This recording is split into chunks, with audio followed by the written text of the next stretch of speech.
We are following breaking news from the Northland, where investigators are working now on the city's latest homicide. 2 people here in Kansas City, Missouri tell me their cars were broken into. A Hyundai and a Kia. One of them was stolen. 4 people were shot and killed at 3 different crime scenes over Labor Day weekend.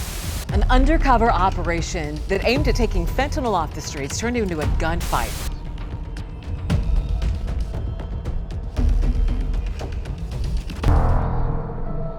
It's no surprise when someone's moving to an area that they're unfamiliar with, that safety is going to be a top concern. In fact, one of the most commonly asked questions we get about moving to Kansas City, outside of how often do you get tornadoes and is there anything else to eat besides barbecue, is living in Kansas City going to be safe? Today, I'll share my honest opinions about what it's like living in Kansas City day to day. The bright sides, the dark sides, the crime, the safety, everything that you need to know before you pick your perfect spot here in Kansas City.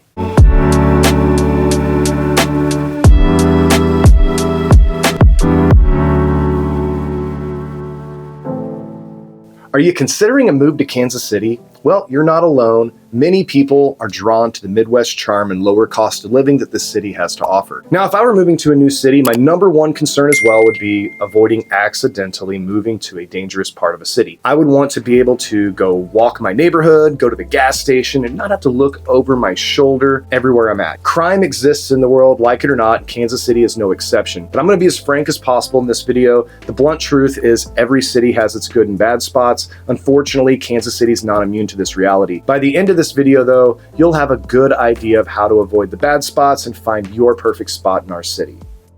So the first step in determining safety of a city is to look at the crime statistics. Unfortunately, Kansas City does have higher crime rates compared to the national average. In fact, according to recent data from Neighborhood Scout, Kansas City has a crime rate that is higher than 94% of other U.S. cities. And according to the FBI, Kansas City has a violent crime rate that's 3 times higher than the national average. In fact, Kansas City made the FBI's top 10 most violent cities list at number 7, 3 places ahead of Chicago. With numbers so bad, how did Kansas City ever earn its friendly Midwestern reputation? Well, first, it's important to understand that these crime statistics, they're only talking about Kansas City, Missouri proper. They're not talking about the entire Kansas City metro. So areas like Overland Park, Lee Summit, Liberty, Parkville, those are just counted separately. Per the Statistical Atlas website, Kansas City Metro has a population of about 2.07 million people, and Kansas City itself only has a population of around 471,000. Now, because of this, we're going to focus on the most dangerous areas of the metro, which is going to be Kansas City proper. Now, the Kansas City, Missouri Police Department releases a crime data report annually. So I'm going to pull it up here.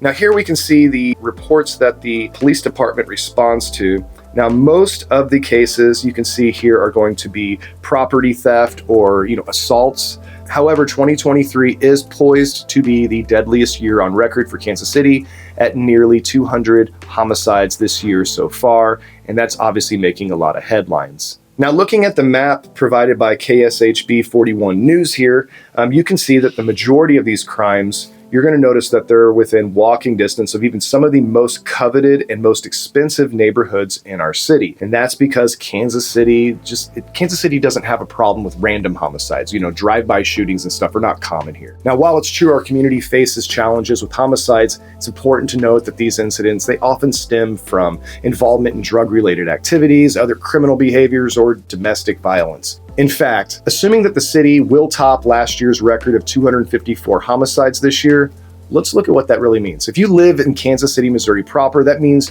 that you have a 1 in 1,861 chance of being murdered. Now, if we take those numbers into the entire population of the Kansas City metro, using the local news count that we've looked at here, you would have roughly a 120 in 1 million or 1 in 8,333 chance of being murdered. Hardly the story that the headlines represent. And again, most of the homicides stem from drugs or domestic abuse, and they're not rampant among the city. These are definitely areas that you should be more aware of in your surroundings, but those areas are generally easy to avoid as there's not a whole lot of amenities or things that would attract residents from other areas.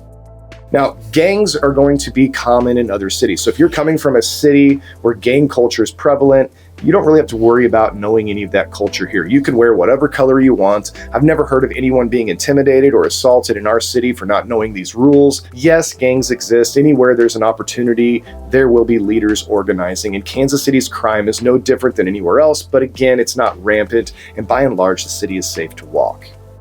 One thing to know about Kansas City is that we are a part of the Midwest which is historically gun friendly. Now in 2015, Kansas passed a law allowing open and concealed carry of firearms. Kansas City passed a similar ordinance after that, allowing the carrying of concealed firearms. Now there's two schools of thought on this.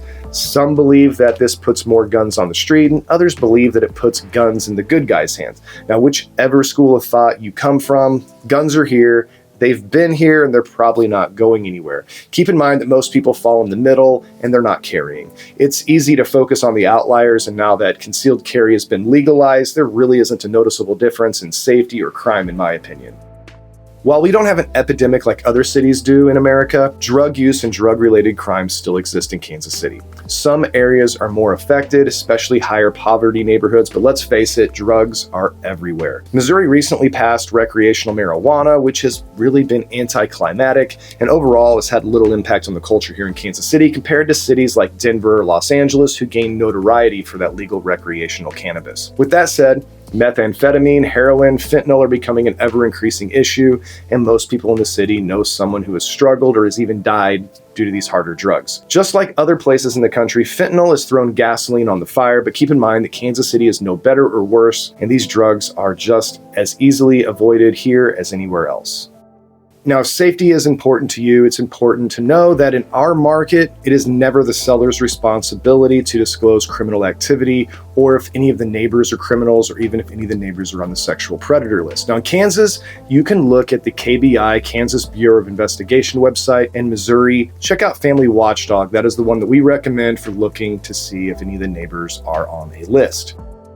Now, I live in the Northland area of Kansas City, and in this area, it's going to be traditional, homogeneous, soccer mom minivan area, and it's considered to be one of the safe parts of the city. But even on my street, we've had a rash of burglaries and car thefts. I even had someone approach my door who I ran off when my cameras came on just about a month ago. Now, in the last year, we've had several homicides occur, and even a shooting that made the national news happened just a few blocks away when a kid at my son's school was shot for knocking on the wrong door at 10 o'clock at night. Luckily, he survived. Unfortunately, last week, 2 kids at my son's school were shot in 2 separate incidents. One situation was a domestic incident where the 18-year-old was killed, and the other was an incident at a gas station, but I don't have any more details on it. Now, these are rare occurrences, and they are definitely the talk of our area right now. But just like anywhere, crime can and does happen. Now, I want to make sure that we don't sugarcoat Kansas City's crime, but I also want to make sure that it's clear that in Kansas City, violent crime is usually not random, and it's something that most of us just don't think about on a regular basis.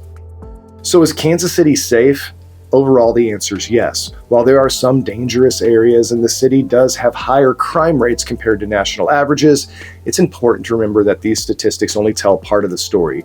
Kansas City has come a long way from its past reputation as a racially divided city, and while we still have progress to make, the city is becoming more diverse and welcoming to all. America is a melting pot of culture, and Kansas City is no exception. As with any city, there will always be challenges, but Kansas City's friendly Midwestern reputation still holds true in many ways, and I think anyone looking to escape a larger, dangerous city to find a comfortable, predictable, and affordable home, Kansas City should be at the top of your short list. If you're even thinking of moving to the Midwest and Kansas City is on that short list, go ahead and reach out to us immediately at 816-439-8705. Give us a call or text. We're here to answer any of your questions that you might have. Our real estate team, Plains Paris, has successfully helped hundreds and hundreds of people move to the Kansas City area, and we'd love to make your transition a smooth one. Our team is here and excited to get to work for you, so let our experience help you make smart moves in real estate.